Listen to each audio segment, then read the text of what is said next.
Isin mo ang Misaya na mag-function sa buhay mo, 100% siya ay kikilos sa buhay mo. Pero dahil iba yung pagkaunawa mo, siya ay bababa at ililigtas ka, ginawa mo siyang superhero, aasa ka sa promise. Ingon sila, ang Ginoo kung manaad, dili mamaka. Si Misaya kung manaad, dili mamaka, tinuod. Hindi kanya bibiguin.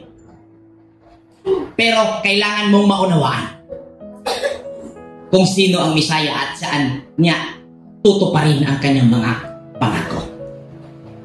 Pero kung ang pangunawa mo ang Misaya ay physical being, persona na bababa para tulungan ka, mabibigo ka. Promise, made to be broken. Dili jud matinuod ang imong gipangandoy. Ang Misaya gapanliho sa tao kay gidisenyo ta aron mahimong puloy-anan sa Misaya.